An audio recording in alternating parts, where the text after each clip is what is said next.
Hello, mentors. Let's explore the second activity in our meeting 3, scaling up. So in this problem, students need to ask questions about data. They need to be able to solve the problem. Mentors will share data as asked. So let's look at this problem, how it looks like in the student manual.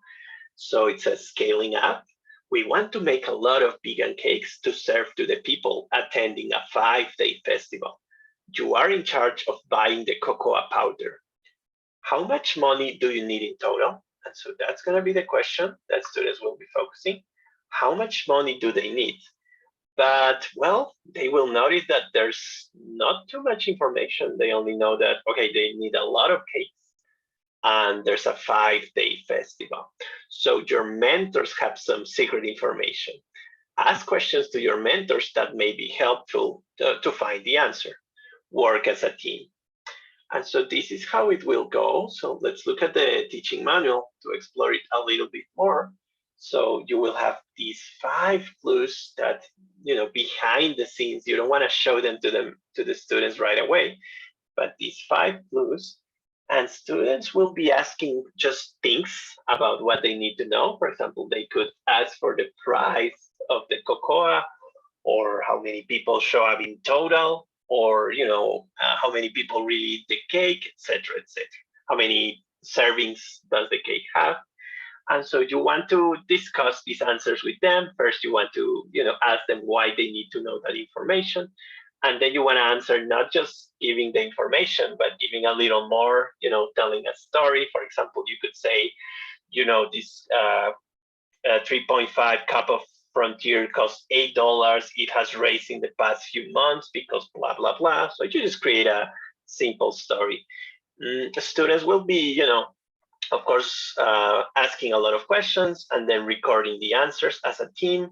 You could use a Jamboard, or you could just use the chat as well. And, little by little, students will make sense on how the pieces fit together. Let's look at a possible reasoning. There's many ways to arrive at a reasonable answer, so to speak. But let's look at some clues and how to reason with them. So let's first read the clues. So the first thing we know as mentors secretly, so that students have to ask us, right? So that we can give the information, is that each cake will be good for 10 to 13 people, depending on how you cut it. So at this point, students could say, okay, let's just have the worst case scenario, or maybe let's average, or let's just assume that we'll cut it, in little pieces to have as many people as possible. The second clue is that around 200 to 250 people show up each day, except for Mondays, when only about 100 people show up. And again, you could make a little story about how Mondays is almost half of the people in the festival. The third clue is that out of 10 visitors, about 9 of them will actually want a serving of the cake, and 1 person out of those 10 will not want the cake. Again, you can maybe say that this person would rather eat another type of dessert, or whatever excuse they have. And then we have 2 clues talking about the price of cocoa. So this is interesting because they will need to compare which is the best price, right? So that they can, buy the cheapest possible. Let's look at some of the reasoning behind. So we could make a table here, as you can see, of the 5 days, and students could annotate and say, okay, Monday we have 100, and then they could average like 225 people each day. But it's important to remember that really 90% of the people, we are interested as far as, buying cakes, right? Because of this clue of about 9 of the 10 visitors.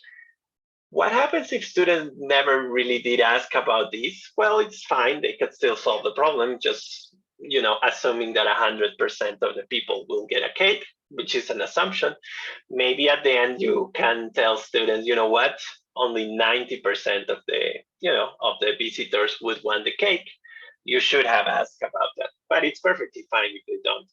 It's about understanding that whatever answer you get, whatever mathematical will depend on your assumptions. And the more you ask, the more you will know about the situation.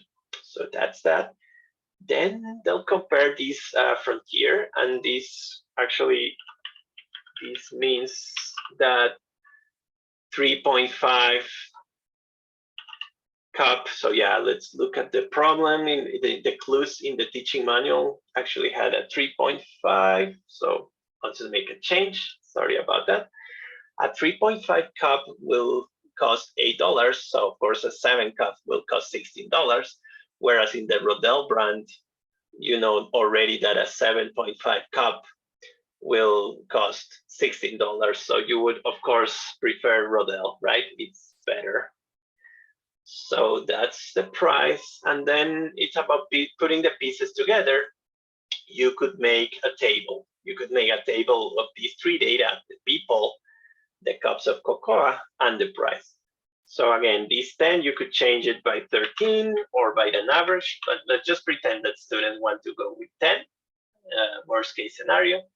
And then these 5, 6, remember, comes from the previous activity in which students discovered that each cake needs 5, 6 cups of cocoa. And then they're gonna multiply, for example, and say, okay, if 10 people, get satisfied with 5, 6 of cocoa, then of course 60 people, which is 6 times that, will need 5 cups of cocoa. And as far as the price, well, we know that a 7.5 cup, well, we would have to redo this, and we could, well, there's many ways to reason. So let's find such one way. You could, for example, here, go with this Rodale. And then if you duplicate again, you would get the following information. If you get 15 cup, if you want 15 cup, you would have to pay, of course, twice that price, which is 32. And of course, you see a relation between 15 and 60, so that's good. And so you multiply by 4 again, you notice that if you want to buy 60 cups of this cocoa, you'll have to pay 4 times 32, which you can, for example, do 4 times 30 plus 4 times 2. And so that's 120 plus 8, so 128. So a lot of dollars, but it's 60 cups. So you could put that information here. And so of course it's a lot of thinking with ratios, proportional thinking. And hopefully the numbers are not too bad for that. So that's one way to have it. And then you would, of course, let's not do it, but you would add the total of people of this table here, right here. And then, be aware that it's only 90%. And then make sense of it in this table. How would it go? So you would put here the people, and then you would find how many cups of cocoa, and also what would be the price. So it's a complicated problem in the sense that there's a lot of information going on, right? A lot of relations between quantities, so you really need to understand it. A lot of working memory for the kids, so use the chat, use visuals so that they can, annotate or record all the information, and then arrive at some estimated answer. So that's the game. It's a lot about communication. So of course we talk more about the reasoning after we know all the data, all the clues. But lots of the fun of this activity is how students ask the questions, if they're good questions, if they're mathematically sound, or if they're not really, definite questions, if they're very vague. So as mentors, we can maybe say, oh, you mean this, or how else would you ask this question, or guide them. So we can ask questions to those questions so that they get better questions. It's a lot about that. So it's a lot of fun. And, make sure that every kid participates, not just one kid. You could have a round of questions to ask.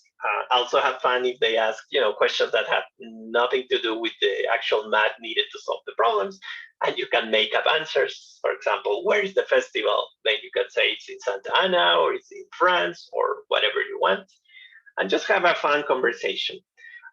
Make sure you use Jamboard so that students can actually produce content instead of you guys annotating all the time. So that's the activity. Have fun.